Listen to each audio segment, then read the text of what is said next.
Welcome back to my channel, everyone. Today I'm going to be sharing with you a day of meals for my large family of 9 people. My husband and I are trying to follow the carnivore diet, and so most of these meals are a lot of animal products. I am making my husband a lunch to take with him to work, and he does not have a microwave or a way to warm up his food. So normally he takes 6 boiled eggs. I like to take the peel off or the shell off for him, because when he's working his hands get dirty and it's just easier for him, quicker for him to be able to just eat these eggs without the shell on them. This egg actually came from Colorado and it got a little bit squished in the bag that it was in, and that's why I like to put boiled eggs in jars, and then I put a lid on the jar. I just have a quart-sized mason jar, and I put the lid on the jar, and then I stick the whole jar into my husband's lunchbox, and that is the way he takes his boiled eggs for work. He also takes string cheese with him, usually 4 string cheese. And then on this day, I sent some of those vanilla carnivore donuts with him just for a little treat, something a little bit different than what he normally eats. But besides the eggs and the string cheese, sometimes he will take a jar of cottage cheese with some frozen berries and some Truvia sweetener on top of that. And then he also takes his orange LMNT, because that is something he drinks every single day. And now that it is hot here in Missouri, he needs those electrolytes when he's working so hard during the day.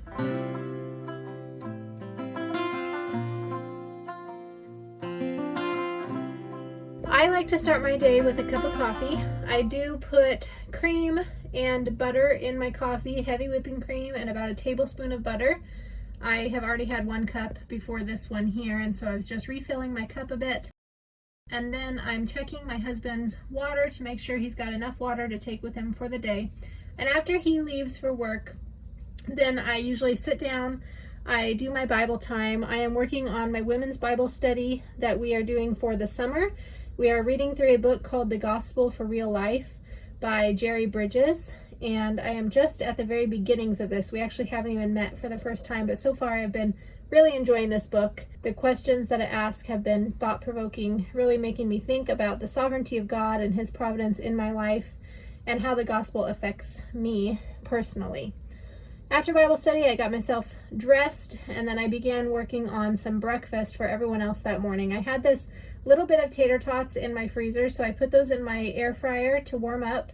I also made some sausage and some scrambled eggs, and the kids had breakfast burritos for breakfast on this morning. I also had a breakfast burrito, but I just had the sausage, the eggs, I had a bit of cheese, and I wrapped it all up in an egg wrap while the kids had theirs in tortillas. Who am I that the maker of heaven would love me and know me by name? In a world where I feel like a stranger, His love came and found me the same.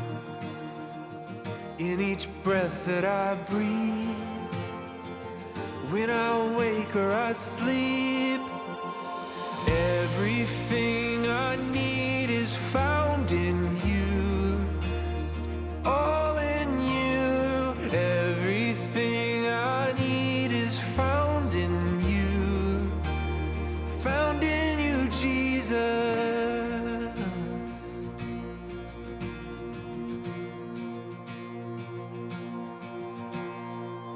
What is love that the God of the heavens would stoop down to love me with grace? In the midst of my pride and rebellion, His love wouldn't give up the chase.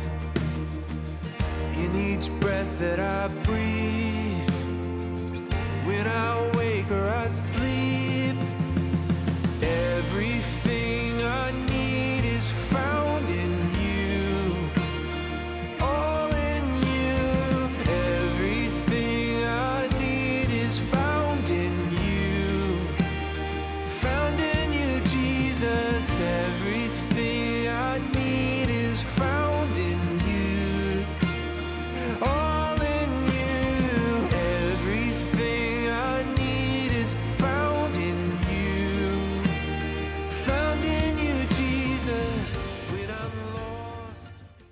after I had eaten my one breakfast burrito, I was still hungry, but not super hungry, and decided I needed to get some more fat. I've been really trying to eat more fat, and so butter is a great way to do that. So I just got out a stick of butter and sat at the table munching on it while I was visiting with the kids.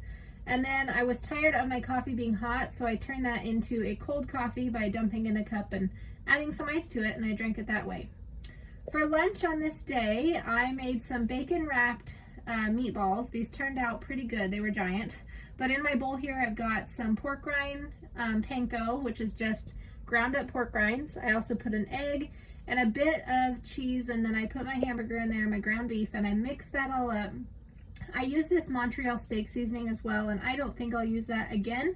I think it kind of gave me a stomachache. I don't know why, but wasn't something that I really enjoyed. And then I thawed my bacon in the microwave till it was bendable and movable, and once I had my meat all mixed together, I put a big old blob of that right in the middle of 3 pieces of bacon.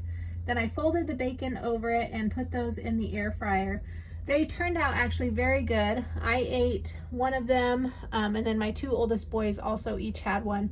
They were very filling, lots of protein, lots of good fat in there, super easy to make and delicious. And then for the other kids, I just cooked them bacon. I fried it on the pan, and then I also made them some meatballs, just regular meatballs. I don't know if I think maybe I put some cheese in those, and they had bacon and meatballs for lunch. I'm scared.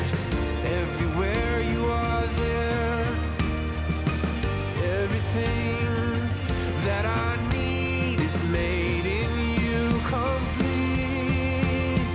Everything I need is found in you. All in you.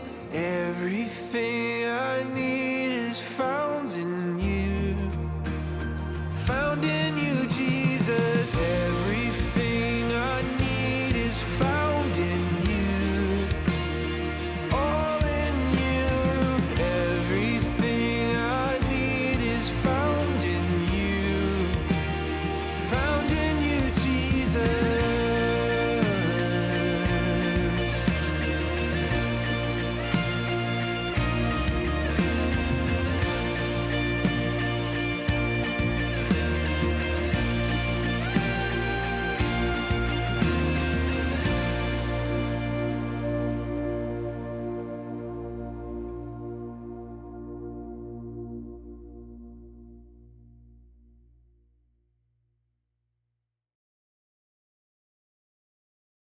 Along with my bacon wrapped meatball, I had a little bit of sugar-free ketchup, and then I cut up some more butter to have. I like to take a little piece of butter with every bite of hamburger. It just helps to give it a bit more flavor and helps it to be a little bit more moist. This meal was really easy, very filling, very delicious. Everyone enjoyed it, and I'll definitely be making it again.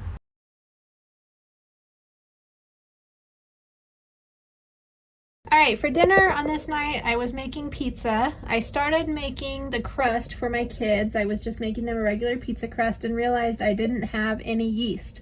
So I went ahead and made pizza, carnivore pizza, for my husband and myself and any of the kids that wanted to have some too. This crust is made with pork rind panko, some cream cheese, some mozzarella cheese, and some eggs. And then you melt it in the microwave, stir it, melt it, stir it till it makes this dough, and then you just flatten that dough out on your pan and bake it. It turns out very good. It's one of our favorite ways to make pizza. I did this one a ranch and chicken, and then the other one was just pepperoni and cheese. And the kids also had some macaroni and cheese, but that was our dinner for the day and all of our meals. I hope you enjoyed watching. Thank you so much for being here, and I will see you all on the next video. Bye-bye.